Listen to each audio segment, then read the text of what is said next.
Hello and welcome to our channel Telugu రాజ్యం.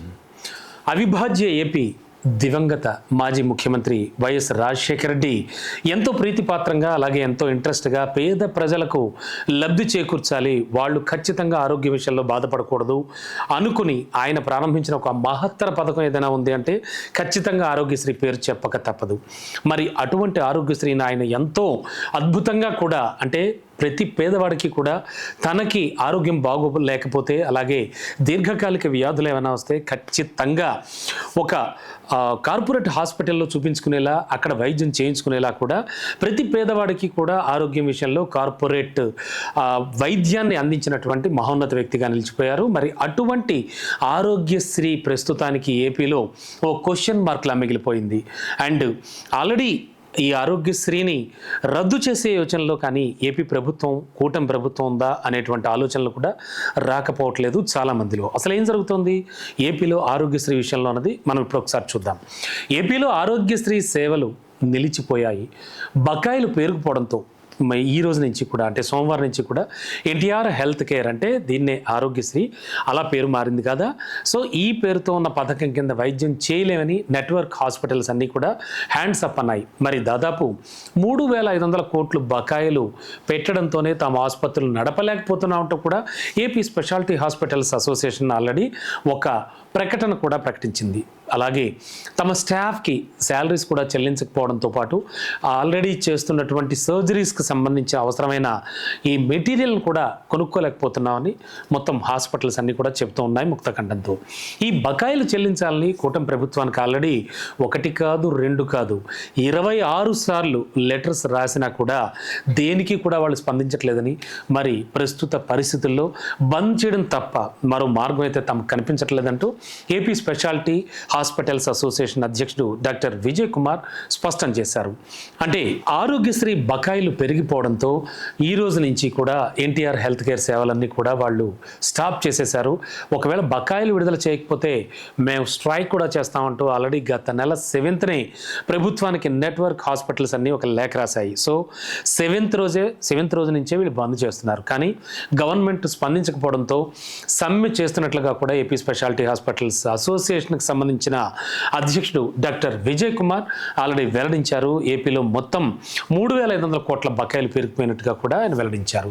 మరి ఇందులో చూస్తే కనుక దాదాపు 2,500 కోట్లు గత ప్రభుత్వం చెల్లించాల్సినవి అంటూ కూడా ఆయన వెల్లడించడం జరిగింది. కనీసం 1,500 కోట్లైనా మాకు చెల్లించండి, ఆసుపత్రులను ఆదుకోండి అంటూ ప్రభుత్వానికి ఎన్నిసార్లు రిక్వెస్ట్లు పెట్టినా కూడా ఏమాత్రం ప్రయోజనం లేదని, అందుకే సమ్మెకు దిగినట్టుగా కూడా ఆయన చెప్పారు. మరి ఈ ఆరోగ్యశ్రీ సేవలు నిలిచిపోవడంతో రోగుల నుంచి విపరీతమైన ఆందోళన వ్యక్తం అవుతోంది. ప్రస్తుతానికి అత్యవసర వైద్యం అంటే ఇమ్మీడియట్గా చేయించుకోవాల్సినటువంటి వైద్యాలు అయితే అందిస్తున్నా ప్రభుత్వం సానుకూలంగా స్పందించకపోతే ఆ సర్వీసెస్ కూడా మేము కొనసాగించలేమంటూ ప్రైవేట్ హాస్పిటల్స్ యాజమాన్యాలన్నీ కూడా తేల్చి చెప్తున్నాయి.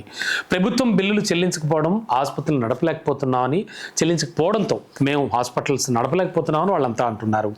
ఇక మెడిసిన్స్ కానీ అలాగే సర్జరీస్ కానీ అలాగే వాటికి సంబంధించిన ఇన్స్ట్రుమెంట్స్ అవన్నీ కూడా సరఫరా చేసే వాళ్ళంతా అంటే ఆ సప్లైర్స్ ఉంటారు కదా, వాళ్ళంతా కూడా తమకు డెలివరీలన్నీ కూడా ఆప్ చేశారని చెప్తున్నారు వాళ్ళు. సో 2025-26 బడ్జెట్లో ఆరోగ్యశ్రీకి 4,000 కోట్లు కేటాయించారని, అయితే తమకు పాత బకాయి సుమారు 3,500 కోట్లు ఉందని నెట్వర్క్ హాస్పిటల్స్ అయితే వాపోతున్నాయి. మరి ఈ 4,000 కోట్లు ఎక్కడ సరిపోతాయి అని కూడా క్వశ్చన్ చేస్తున్నాయి. కేటాయించిన బడ్జెట్ ప్రకారమైనా తమకు నిధులు సర్దుబాటు చేయాలంటూ వేడుకుంటున్నాయి. అయితే ప్రైవేట్ ఆసుపత్రులు ఎంత ఒత్తిడి చేస్తున్నా ప్రభుత్వం స్పందించకపోవడానికి ప్రధాన కారణం రాష్ట్రం ఆరోగ్యశ్రీని వదిలించుకోవాలని చూస్తుండడమే అంటూ కూడా పలు అనుమానాలు వ్యక్తం చేస్తున్నారు పలువురు. సరే, అయితే సెంట్రల్ గవర్నమెంట్ అమలు చేస్తున్నటువంటి ఆయుష్మాన్ భారత్లో ఆరోగ్యశ్రీని విలీనం చేసేయాలని రాష్ట్ర ప్రభుత్వం ఆల్రెడీ ఒక ఆలోచనలో ఉందని కూడా సమాచారం అందుతోంది. ఏపీ స్పెషాలిటీ హాస్పిటల్స్ అసోసియేషన్ కార్యదర్శి అవినాష్ ఈ విషయంలో ఆరోపించారు, అనుమానిస్తున్నారు. ఆయుష్మాన్ భారత్లో తక్కువ ప్యాకేజీ రేట్లు ఉన్నాయని, దాదాపు 1,500 వ్యాధులను మాత్రమే కవర్ చేస్తుందనేది చెప్పారు ఆయన. మరి ఆయుష్మాన్ భారత్ వల్ల రోగులకు అందేటువంటి వైద్యం నాణ్యత అంటే క్వాలిటీ తగ్గిపోయే ప్రమాదం కూడా ఉందని ఆయన ఆందోళన వ్యక్తం చేస్తున్నారు. అయితే ప్రభుత్వ తీరుపై పిసిసి చీఫ్ షర్మిల కూడా అసంతృప్తి వ్యక్తం చేశారు. రైజింగ్ ఏపీ అని పిలుచుకుంటూ పేదలకు కనీసం ప్రాథమిక వైద్యం కూడా అందించలేకపోవడంపై ఆమె గవర్నమెంట్ని ప్రశ్నిస్తున్నారు. ఆరోగ్యశ్రీలో 3,500 కోట్లు బకాయి పెరిగిపోవడం చాలా అవమానకరంగా ఉందన్నారు. ఇది నిజంగా స్టేట్కి అవమానం అన్నారు. గత 9 నెలలుగా బకాయిలు చెల్లించకపోవడం పేదల ఆరోగ్యంపై ప్రభుత్వ చిత్తశుద్ధిని బయటపెడుతోందన్నారు. ఆరోగ్యశ్రీని నిరంతరం కొనసాగించేలా చర్యలు తీసుకోవాలంటూ, బకాయిలు విడుదల చేయాలంటూ ఆమె డిమాండ్ చేస్తున్నారు. ఇక పేదవాడికి ప్రాథమిక అవసరాలైన విద్య, వైద్యం, అలాగే ఇలాంటి వాటి విషయంలో ప్రభుత్వం ఎందుకింత అలసత్వం వహిస్తోందంటూ కూడా పలువురు విశ్లేషణలు చేస్తూ ఉన్నారు సీనియర్స్. అలాగే ప్రస్తుతానికి ఆరోగ్యశ్రీని అయితే ఇక లేకుండా చేసి ఆల్రెడీ ఆయుష్మాన్ భారత్లో ఏమైనా మిక్స్ చేద్దామనే ఆలోచనలో ప్రభుత్వం కూడా ఉందా అనేటువంటి అనుమానాలు అయితే రాకపోవట్లేదు.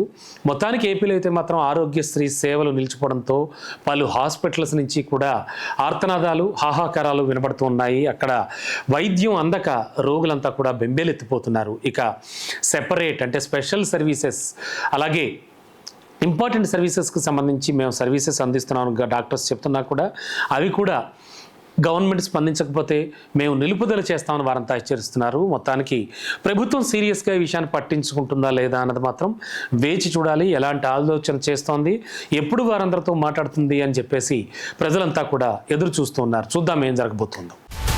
హలో, తెలుగు రాజ్యం ఛానల్ చూస్తున్నారా?